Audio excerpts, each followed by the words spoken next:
Colector, junto a Rentas, trabajando por el futuro de los cordobeses.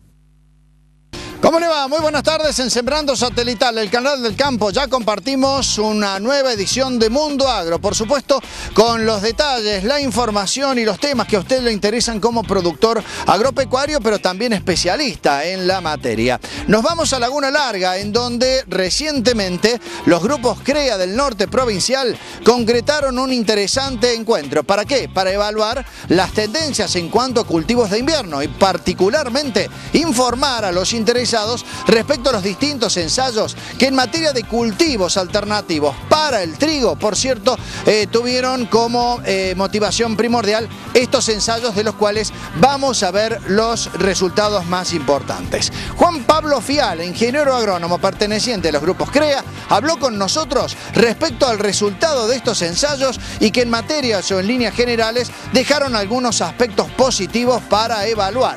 No todos, dado que aún están a consideración de los especialistas parte del resultado de otros ensayos. Pero esto nos decía sobre el tema el ingeniero Juan Pablo Fiala de los grupos CREA. ¿Por qué San Francisco? ¿Cómo lo eligieron? Por la seguridad, por lo que está cerca, por la parte educativa, o sea, en sí, el trato con los profesores. Les quiero agradecer por haber enviado a sus hijos a estudiar a nuestra ciudad. También, por supuesto, convencido de que van a obtener una excelente calidad educativa que les va a permitir progresar en la vida.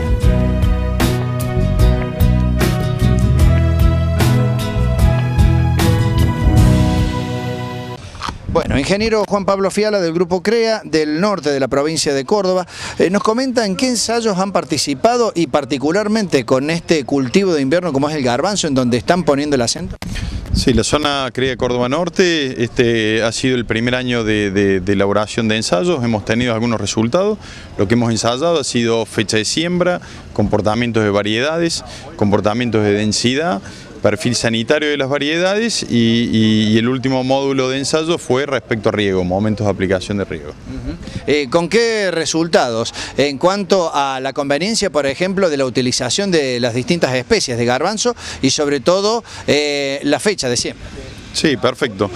Bueno, con respecto a fecha de siembra, es como les dije anteriormente, ha sido nuestro primer año de análisis y a nivel movimiento nos ha servido mucho para rediseñar, digamos, el esquema experimental de esos ensayos, ¿sí?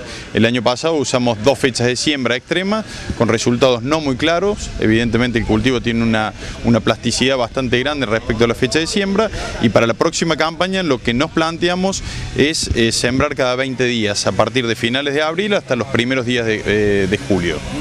¿Hay detalles claros respecto a otros elementos en los cuales han trabajado, como por ejemplo la densidad de siembra?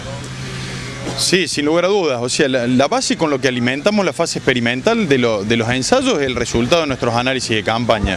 Hoy, en el último análisis de campaña de CREA, lo que hemos visto que tanto para riego tanto en riego como en secano, digamos, la fecha de siembra donde tuvimos los mejores resultados se concentraron en 20 de mayo.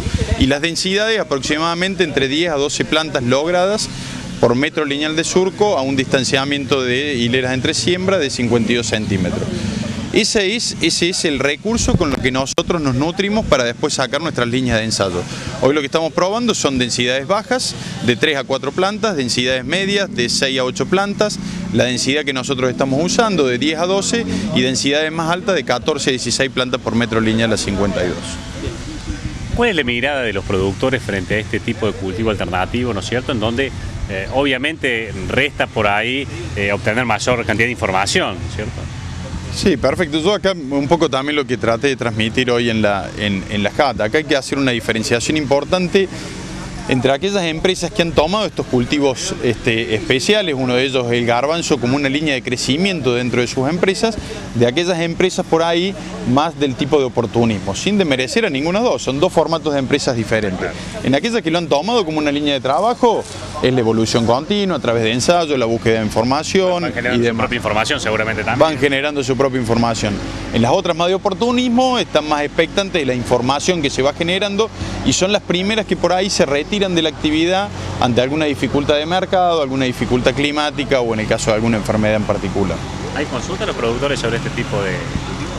Sí, sin lugar a dudas. La expectativa de siembra este año ha bajado mucho, sobre todo en aquellas empresas más de oportunismo. Hoy el trigo ha pasado a ser también una actividad donde hay una buena expectativa de siembra. Y lo que por ahí en su comienzo fue una búsqueda de sustitución del trigo por el escenario que teníamos, ¿no es cierto?, intervención de mercado y demás, hoy me parece que ha llegado a un equilibrio, que es lo que uno como asesor muchas veces quiere, que el productor, el empresario, plantee algo más equilibrado, es decir, bueno, hagamos un poco de garbanzo, pero también hagamos un poco de trigo. ¿Las dudas de los productores están por el lado comercial? Sí, sin lugar a dudas. Todos estos productos especiales, la pata comercial es una pata muy diferente a lo que es la comercialización de commodity. Entonces, sin lugar a dudas, que una de las principales limitantes que tiene a la hora de optar por esta actividad es un poco más de claridad en cuanto a lo comercial. Lo mal que le fue a algunos productores que pensaron que encontraban una salvación, una tabla de salvación en el garbanzo en la última temporada de los problemas que tiene el trigo. ¿Ha sido o ha dejado alguna enseñanza en función a lo que para muchos ha sido una campaña negativa? Sí, correcto, digamos, la mejor enseñanza, yo siempre digo, la experiencia, es el año al año, el ir cometiendo errores y el ir reflexionando sobre el futuro. Sin lugar a dudas nos ha pegado un golpe grande, sobre todo yo creo que lo que más nos impactó fue por ahí una primavera muy llovedora, a un cultivo que eso realmente lo perjudica, tanto en la calidad de cosecha como también en cuestiones fisiológicas. ¿Sí? Y por otro lado, que yo creo que ha sido la vedette, ha sido el tema de esta ampliación de la frontera del garbanzo hacia zonas donde agroecológicamente las variedades con las que trabajamos no se sentían cómodas, el tema de ascoquito, rabia del garbanzo, que produjo pérdidas muy grandes. Un lugar magnífico, único, que sorprende al mundo. Un lugar que es orgullo de todos los argentinos y queda a solo 1.200 kilómetros de cataratas. Agroactiva. La muestra a campo más importante del país, con toda la maquinaria, stands, mesa de negocios, muestra ganadera y mucho más. Agroactiva, otra maravilla argentina. 12 al 15 de junio, Cañada de Gómez, Santa Fe. Con tu entrada, ganate un tractor